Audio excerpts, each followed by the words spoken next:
All right, y'all, it is February 24th, Friday. I'm telling y'all, I think the 4-day weeks are longer than the 5-day weeks. I don't know how that's possible. For those of you who don't know, I live in the New Orleans area. Tuesday was Mardi Gras. It was a huge party, huge success.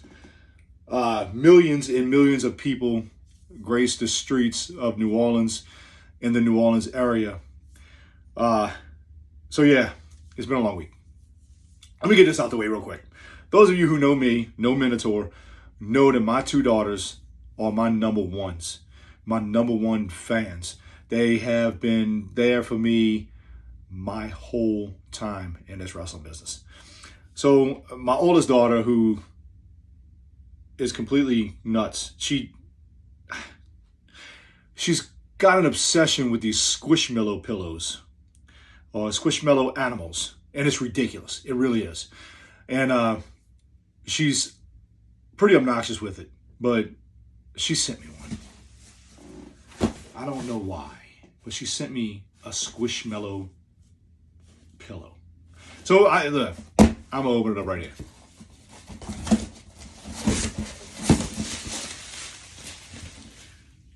Oh my God. Is this not the cutest little thing you've ever seen in your life? It's a Minotaur. It's so cute. I just want to hug it. Anyway, let's get on to the story. That's awesome. I like this. I love it. I'm going to cherish it. I'm going to sleep with it. I'm going to use it as a pillow. Anyway, it was really early on in my wrestling journey when I was working security, tearing down the ring, putting up the ring, helping out any way I could. Way back in the day, well, today too, promoters, when they run shows, they spend a little extra money to bring in attractions. Wrestlers that will attract more people to come to the show. So back in the day, Tommy and Coco, T-Wolf, ran CWF Wrestling, which was Cajun Wrestling Federation. And they ran Houma area, East Park, and they ran out here on the West Bank, which was the Legion Hall on Patriot Street in Marrero or other places. So they would run monthly shows. And so to bring more people in, they will book some talent that will attract more fans. So with that, they would book a Friday and a Saturday. So Friday night was in Houma, Saturday was at Marrero Estelle Fire Department. And they booked midgets. Little people. Dwarfs. I can't say little people because everybody to me was little. And they booked midgets. I don't remember their names. I know one of them was an Indian, kind of older fella, and another one was a little bit younger.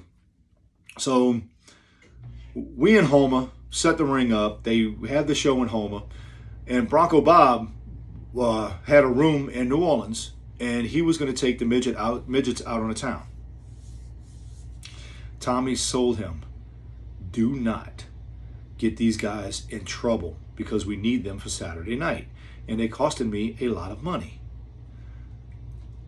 Well, we have the show in Houma, tear down, finally get home, go to bed, wake up the next morning to voicemails. It's Bronco Bob. He lost one of the midgets. Couldn't find him. So these are 10 phone calls and 10 different voicemails. I've lost a midget. I found him, and I found a way to keep him with me. Uh-oh, I lost him again. I cannot find him. He's nowhere to be found. What are we going to do? So Tommy wakes up to this, and I'll get to Marrero Estelle to help set up the building, and Tommy's fuming. He is pissed. What happened?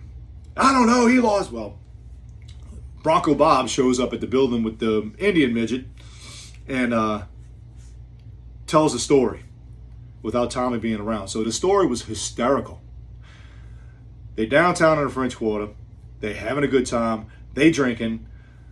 The Indian one was a little older, so he's a little bit more kind of responsible, so he stuck around. The other one ran off. So about an hour later, you got to hear, if you could hear Bronco Bob, he died. He passed away a few years ago. But if you could hear him tell his story to the boys in the back, it was hysterical. Tommy didn't find it too funny, but it was hysterical. He lost the midget. He found a midget. He found a clown on Bourbon Street who was selling balloons. He bought 10 balloons from the clown, tied it to the belt buckle of the midget. So he could see wherever the midget went. He turned his back again for maybe 5 minutes. Little sucker's gone. So they're looking all over for him. And as they following cars on Bourbon Street and light poles on Bourbon Street, they find a balloon. They find another balloon. They find another balloon until all 10 balloons were found. But the midget wasn't. So now he's got to call Tommy, and we got to do a show with one midget. So we racking our brains trying to figure out what we got to do. So Justin Stone came up with an idea that he was going to wrestle. He was going to come out, talk crap about the midget, and he's going to wrestle. He's going to challenge the midget to a wrestling match, which Justin Stone's not too much taller than a midget anyway. But that's a whole nother story. On his knees, tied with one hand behind his back. And at the time, he's feuding with another guy named TJ Sullivan, who's not much taller than he is. And they did a whole thing with him on his knees, tied behind his back. And I think TJ Sullivan refereed that match. So it wound up working out very well. Still, never found the other midget. We had the show. I think on that same show is where I kind of got my attitude, entertaining part down pat a little bit, because in the main event, if I want to say it was Tommy Martinelli against T-Wolf in a hardcore tables match for the belt. It was the night that they tried to go through a table, and this table would not break. They tried to go through this table 5 times, and every time I would go to the ring and look at Tommy and say, "Don't do it again." And he would say, "We're going to do it again." So he tried to go through the table. After the 5th time, Tommy looked at me and said, "Get this goddamn table at the freaking ring." So while they laid out, I grabbed the belt off the timetable. I walk in there and I laid the belt on the table, and I declared the table the new champion. Oh, it was funny. Fans had a fit. But anyway, got off subject. Never did find a midget. The next day, Tommy brings the other one to the airport, and inside the airport was a midget laying on a bench. No ID, no wallet, nothing. He was in that airport for 2 days.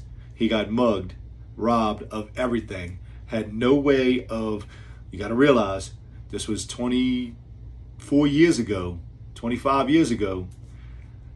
Internet was either just starting or working its way in. Cell phones were pretty shady.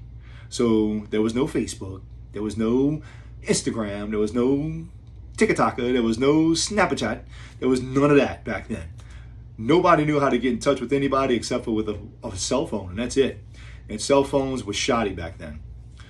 So he spent 2 days in the airport just waiting for somebody to, I guess waiting for them to show up to ship him back home. Tommy had to buy him another ticket to go back home. Boy, Tommy was mad. Did Bronco Bob ever pay for that? Every show afterwards, Bronco Bob had to do something stupid. And it was hysterical, because it was like a rib going, it was like a ribbed. It was funny. But that's my story. It was a midget story, little person, dwarf, whatever you want to call them nowadays. Like I said, everybody's smaller than me. See y'all next week. You see the hat? GSW. They are running a show in Morgan City this weekend. They're having a battle royal with all the trainees. Please, all the trainees, if any of you are watching this, be safe. Don't do anything stupid. In other words, don't do anything I wouldn't do. And everybody else, blow the roof off that place, because I know you will. Peace. Share my stuff. Like my stuff. comment on my stuff.